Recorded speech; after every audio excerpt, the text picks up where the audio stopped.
Alright guys, I hope you enjoyed part 1. You got to see all the records I received in the mail while I was away in London.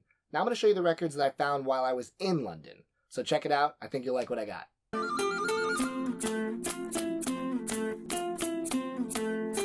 So now that I'm back from foggy London town, I can tell you I had a really great trip. Food was good for the most part. I met some cool people. But the highlight for me was, of course, getting to check out the record scene. A lot of it was in Soho, but they had some other areas in Notting Hill and some other places I got to check out. The one thing I noticed that was very different, besides obviously everything being in pounds versus dollars, was that at almost every record store, the records weren't actually in the sleeves on the shelf. All the sleeves were empty, and sometimes they weren't even the sleeves, they were just photocopied pictures of the album art on top of a regular piece of cardboard. They had all of the records used in the store behind the counter. It was the most bizarre thing, because I always like to take the record out and sometimes take a peek at it, or you couldn't do that in London. You have to actually go up with all of your weird cardboard sleeves that were empty and give it to them and have them find your records, which seemed like a major annoyance for them if you look at a couple of records and they're like, I don't want any of these. What a waste of time. But I guess there's a theft issue, or maybe people are switching records into sleeves over in London. Never seen that in America, but that's what I had to deal with over there. On my way to London, I had a layover in Vegas for 5 hours because I flew out of Vegas instead of LA. And I ended up going to a record store called Zia Records over there. Picked up these two. This is Sufjan Stevens. This is a single from the Seven Swans era. Seven Swans is probably my second favorite next to Carrie and Lowell of all of his albums. Another really beautiful, simplistic folk album.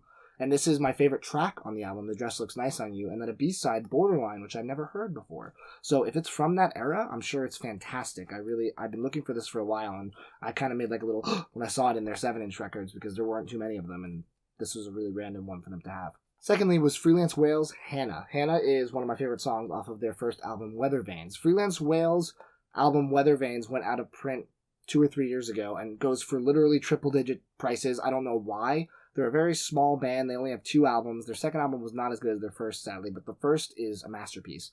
And this is a 7-inch from the album that I've been looking for forever. It's so hard to find, and I thought this was a cool way to hear one of the tracks while I wait for the inevitable repress. I don't know what French Kiss is doing, but they need to hurry up on that. So these are all the records I picked up in London among all the stores that I went to. I'll put the names of the stores I visited in the description below in case you want to check them out. First up, we got People. It's an EP by Animal Collective around the Sung Tongs era, and Sung Tongs is a wonderful album. I have never heard of this EP, and I picked it up. I thought it might have been a single, but there's 3 songs and a live version of one of the songs, the titular track People.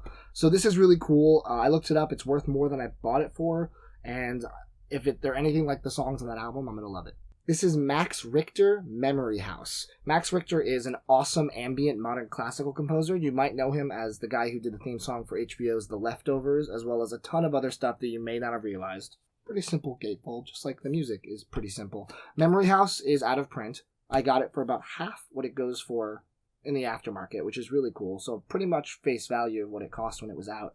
There is a limited version on, I believe, clear vinyl, and this was not it. This was just on black. But I'm always happy to add more Max Richter into my catalog because I don't have too much of his vinyl because a lot of it's kind of hard to find. Glad to add to my ambient collection. As we know on this channel, I love the Avalanches. They're one of my favorite groups, and this is the single for Since I Left You, which is the title song and the title single off of their first album, Since I Left You. I picked this up because even though I have the album Since I Left You, this contains 2 other tracks. One of them is Every Day, which is the B-side to the single Since I Left You. I don't even think I've heard that before, so I'm excited to give it a listen. And then Thank You Caroline as the second song on the B-side. Another track that I have not heard. So this is 2 Avalanches tracks from the era of Since I Left You that I have not listened to. I looked it up. This is not super easy to come across, at least not in the States. So I saw the Avalanches in the corner and I was like, gotta have it. And I grabbed it. And it was a reasonable price. It was £10. So yeah, this was a unique little find. It was 2 10-inch records by Cujo. Cujo is the alias of Amon Tobin, who is an electronic producer that has a ton of albums. He's sometimes considered related to Daft Punk in the sense that he does all these really cool visuals with his music, and I think he's amazing. I really love all of his albums, and I have most of them. But Cujo is something I recently found out about. It was something he released before most of his Amon Tobin albums. He has one album under this alias called Adventures in Foam, and this is a sampler from it over 2 10-inch discs. So it has 7 tracks, which is, at least half the album. And for £10, I thought I definitely had to grab it. I haven't found Adventures in Foam yet, but this will definitely tide me over until I do. If you haven't checked out Amon Tobin, start anywhere because all of his stuff is aces. So this next one is very unique. It is Sculpture's Toad Blinker. Now, this record is a picture disc. It's a very unique one in the sense of this disc is a zoetropic picture disc. So as you can see, the record has this repeating pattern. It's really interesting and kind of trippy. The point of it is you use a special viewer that you create out of cardboard, I believe, and you play it with a light going through the viewer, and it actually turns this record into an animation as it spins. Like it comes to life like a flip book almost. This is super cool. I read about this in an article about some of the most unique records, and I always had it on my Discog want list. Never seen it in person. I think the music is abstract, experimental music. I'm not sure if it's supposed to be musically brilliant, but I saw this at Reckless Records for £10, which I thought was a steal because I remember seeing it on Discogs for a lot more. And I looked it up. The cheapest copy on Discogs right now is $80. So I don't have a way to play this right now, but if I do find a way to make it work, I will post a video on Instagram showing how it works and all the cool animation features. For now, click right here, and it'll show you a video that's already on YouTube that shows off the animation so you can see just how cool it really is. This record isn't the first of its kind. Other artists like Bonobo have done stuff with zoetropic discs, but they're not super common, and the fact that I found one in the wild is awesome. So those records rocked. But while I was overseas, I also found a cornucopia of 7-inch records that I think you will love. I don't have a huge 7-inch collection, but the ones I find and keep are the ones that are bands that are important to me, or songs that I really love, or super rare, unique kind of visual designs, or something cool about the packaging. These ones are just all great music. Up first, we got 2 7-inches by Vampire Weekend, one of my favorite bands. We have Mansard Roof and Oxford Comma, 2 songs off their self-titled. Now, the B-side of Mansard Roof is Ladies of Cambridge. The B-side of Oxford Comma is Walcott, the Insane remix.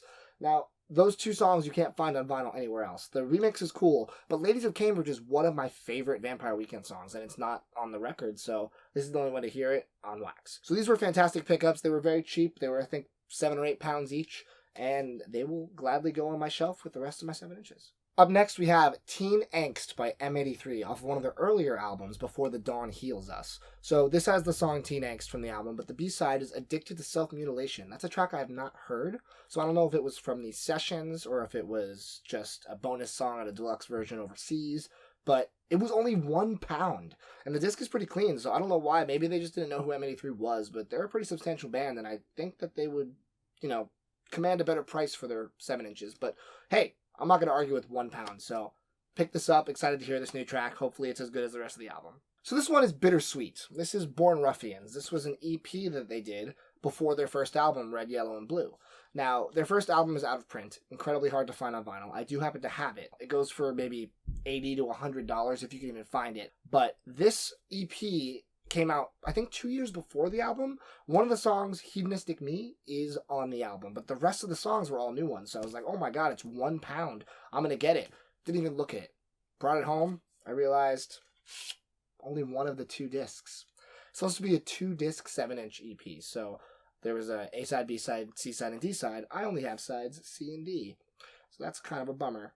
But it does have Hedonistic Me, the song I do know and like. And then the other song I have is I'm One of Those Girls, which I have not heard. So at least I got one new Born Ruffian song from that era, which is, in my opinion, their best era of music.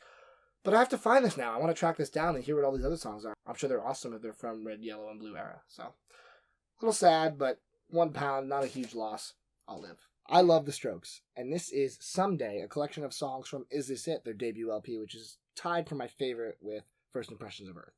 This has Someday, Alone Together, and Is This It, the tracks on there, which are all on the album. But I had to pick this up because A, it's rare, and B, it's on this awesome yellow vinyl, translucent yellow. So this was a great buy. Excited to add this. If I just want a little sampling of that album, I'll pop this on and be happy. And last but not least, I believe this is the original pressing of Given to Fly, the single from Pearl Jam. This is one of my favorite Pearl Jam songs, first of all. It says this is number 681 out of 5,000, which makes me think that's why it's one of the originals. And it's also very worn. This has definitely got a lot of play. The jacket is creased and a little bent, but it was a really good price. I think it was £5. It also has Pilati and Leatherman. Leatherman is one of my favorite Pearl Jam songs, too. So this is a great single. I'm trying to collect all of the 7-inches by Pearl Jam because I'm in that phase right now, and it's just consuming me. If you haven't heard Given to Fly, Cool thing about that is it's an homage to Going to California by Led Zeppelin, and some say it's a ripoff, but there was a concert where they played this song and Robert Plant was there. He then came out and the two of them did Going to California together. So obviously Robert Plant isn't too bummed about it. So I controlled myself for the most part. I didn't get too many records, but I did get some good ones, as you can see. So that is my incredible haul from the mail, from London. I added a lot of new records to my collection. I hope you guys like them. Please leave a comment and let me know what records you thought were cool that I picked up, or which ones that you want to get or that you own. Also, make sure you checked out the B-side video that came out on Monday. That was the February B-side. So that's going to recap all of the records I picked up this month, as well as the albums I listened to and enjoyed or didn't enjoy. So if you like this video, please give it a like, subscribe, share with your friends, and I'll see you next Wednesday. This is like it's a thin double gatefold, and inside, oh, that's great. So the record is housed in these flaps right here. I'm not going to drop the record, so I'm going to put it down.